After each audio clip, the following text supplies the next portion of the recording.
Hello everyone, আশা করি আপনারা সবাই ভালো আছেন।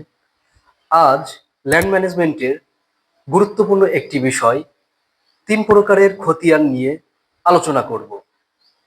আজকে সবার পরিচিত সিএস, এসএ ও আরএস খতিয়ান নিয়ে কথা বলবো। তাহলে চলুন ভিডিওটি শুরু করা যাক। ভিডিওর শুরুতেই কথা বলবো সিএস খতিয়ান নিয়ে। ১৮৮৫ সনের বঙ্গীয় প্রজাস্বত্ব আইনের ১০১ এর এক ধারার বিধান মোতাবেক ১৮৮৮ সাল থেকে ১৯৪০ সাল পর্যন্ত বাংলাদেশের পার্বত্য জেলা ও সিলেট জেলা ছাড়া সমগ্র বাংলাদেশে যে জরিপ কার্যক্রম পরিচালিত হয় সেটিই মূলত সিএস জরিপ। সিএস জরিপ মূলত ১৮৮৮ সালে বর্তমান কক্সবাজার জেলার রামু থানায় শুরু হয় ও ১৯৯০ সালে দিনাজপুর জেলায় শেষ হয়। এবার আপনাদের সাথে কথা বলবো এসএ জরিপ বা এস্টেট অ্যাকুইজিশন নিয়ে।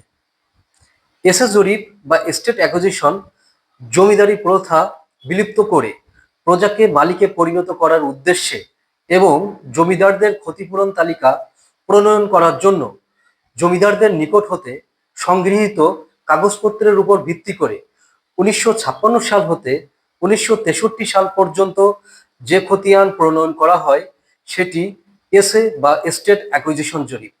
অনেকে আবার এসএ জরিপকে ৬২ এর জরিপ হিসেবেও চেনে। এবার আপনাদের সাথে আরএস জরিপ বা রিভিশনাল সার্ভে নিয়ে কথা বলবো। ১৯৬৫-৬৬ সালে রাজশাহী জেলায় আরএস জরিপ কার্যক্রম আরম্ভ হয়। পর্যায়ক্রমে ঢাকা, চট্টগ্রাম, কুষ্টিয়া, পাবনা এবং সর্বশেষ ১৯৭৮-৭৯ সালে ময়মনসিংহ, জামালপুরে আরএস জরিপ কার্যক্রম শুরু হয়। সমগ্র দেশে ২০ বছরের মধ্যে আরএস জরিপ সম্পন্ন করার ইচ্ছা থাকলেও বিভিন্ন কারণে সেটি সম্ভব হয় না। এজন্য কোথাও কোথাও এখনো এসএ জরিপের মাধ্যমে ল্যান্ড ম্যানেজমেন্ট পরিচালিত হচ্ছে। আবার কোথাও কোথাও সম্প্রতি আরএস জরিপের শর্তলিপির গেজেট প্রকাশিত হয়েছে। ভিডিওটি ভালো লাগলে অবশ্যই লাইক ও শেয়ার করতে ভুলবেন না। এমন ভিডিওর নোটিফিকেশন পেতে অবশ্যই প্রোফাইলটি ফলো দিয়ে রাখবেন। ধন্যবাদ সকলকে।